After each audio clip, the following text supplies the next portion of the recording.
Mesdames, Mesdemoiselles et Messieurs, merci de nous accueillir chez vous. Bienvenue au compte de ce journal. Rendons-nous à Gassi, au Palais de la Démocratie, où les conseillers nationaux ont adopté la loi portant ratification de l'accord de prêt relatif au financement de la phase 2 du projet d'extension de l'Institut national des sciences et des technologies d'Abéché Insta. On fait le point avec nos confrères de la télévision nationale. Dans le cadre de la politique du gouvernement visant à assurer à la population une éducation de qualité afin de contribuer efficacement au développement socio-économique du pays d'ici 2030, plusieurs instituts supérieurs et universités ont été créés, parmi lesquels l'Institut national des sciences et technologies d'Abéché, INSTA, en 1997, pour adopter le projet portant ratification de l'accord de prêt relatif au financement de la phase 2 du projet d'extension de l'INSTA. La secrétaire d'État à la prospective économique et aux partenariats internationaux, Madeleine Alingé, est auditionnée à cette plénière par les conseillers nationaux. Le projet consiste à l'extension et à l'achèvement de la construction de l'Institut via la construction et l'équipement du département biomédical. Il permettra aussi d'augmenter la capacité d'accueil de 1200 à 2000 étudiants en leur construisant une cité universitaire, un restaurant, des aires de loisirs et une centrale d'énergie solaire. À toutes les questions des conseillers nationaux, la secrétaire d'État à la prospective économique a apporté des réponses adéquates. Je sais que vous savez tous la difficulté que nous pouvons rencontrer à vouloir moderniser, à nous faire équiper avec des instruments beaucoup plus modernes, mais avec une grande difficulté de maintenance et d'entretien. Je crois que c'est un grand pas en avant qu'au niveau de l'Est du Tchad, nous puissions former des étudiants qui puissent effectivement avoir ces compétences-là et pouvoir solutionner le problème de la maintenance de nos équipements. Tenant compte de l'importance du projet qui donnera une nouvelle dimension à l'Institut, les conseillers nationaux ont adopté à l'unanimité par 141 voix pour, 5 abstentions et 1 voix contre. En 2023 à Mara, de l'atelier technique d'élaboration et de la stratégie de suivi de la mise en œuvre des résolutions et des recommandations issues du dialogue national inclusif et souverain. On fait le point avec Omar Mohamed Ida. Les participants issus de différentes corporations ont évalué les progrès réalisés en ces deuxièmes phases de transition. Cette assise a permis de retoucher les différents axes du comité technique d'appui. Dans son discours de clôture, le vice-président du haut comité de pilotage, de suivi des résolutions et des recommandations du dialogue national inclusif, Ngambaye Diogolta Arma, jouer notre rôle de boussole face à cet engagement. Cette collaboration pour faire la Le président du conseil de transition reprenait encore pendant cette nouvelle période de transition qui conduira notre pays vers la normalité constitutionnelle. J'invite les acteurs politiques et les leaders à une plus grande responsabilité. Lors de la cérémonie d'investiture et de prestation de serment du 10 octobre, il devrait redire encore: les vraies recommandations de nos assises nationales sont l'unique bréviaire qui va commander nos actions et particulièrement les miennes. Dicter toute ma conduite et focaliser toute mon attention durant la transition. Comme je le notais, un serment est plus fort que tout. À cet égard, je veillerai personnellement nuit et jour à la mise en œuvre des cahiers de charges. Servons donc à cette cause avec synergie, avec responsabilité et dans la complémentarité. Sortons de cet atelier avec une perspective de vue claire. Nous ne sommes qu'une seule équipe. Ce qui caractérise toute une équipe, c'est un résultat extraordinaire. Depuis hier, nous avons ensemble réussi à enclencher une dynamique d'un résultat extraordinaire. Maintenons cela, s'il vous plaît.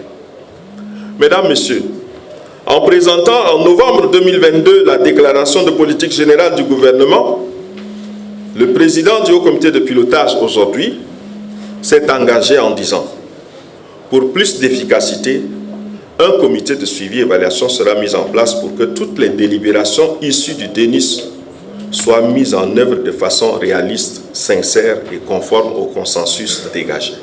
Il faut noter qu'un plan de suivi et évaluation des recommandations du dialogue national inclusif a été élaboré. Et puis, le directeur national de l'Office national pour la promotion de l'emploi, Sadik Brahim Diko, a fait un point de presse ce 4 avril 2023 à son siège. Point de presse relatif au lancement du projet de renforcement des capacités et d'inclusion financière de 500 femmes issues de 5 communes de la ville de N'Djamena.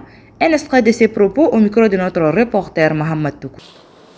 Plus souvent, non qualifiées, les femmes sont discriminées et souvent exclues sur l'ensemble d'opportunités à l'emploi et à l'entrepreneuriat. Cela contribue à les marginaliser et à les empêcher d'accéder aux différentes ressources financières. La plupart des femmes qui exercent le petit commerce peinent à accéder à un financement, qu'il soit des banques ou des organismes de microcrédit, même si elles y arrivent, le taux d'intérêt exorbitant, parfois avoisinant les 100%. Ce qui est inadmissible, alors que son Excellence Mohamed Idriss Déby Itno, président de transition, président de la République, chef de l'État, accorde une priorité absolue en matière de parité entre l'homme et la femme en matière de l'emploi.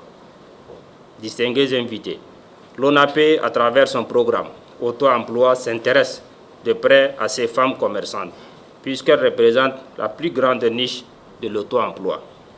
Il faut savoir que les femmes commerçantes des petits marchés de la ville de N'Djamena, à travers leurs petits commerces, créent des emplois, accroissent la prospérité de leur communauté, renforcent les activités commerciales au niveau local et améliorent les conditions de vie de leur famille.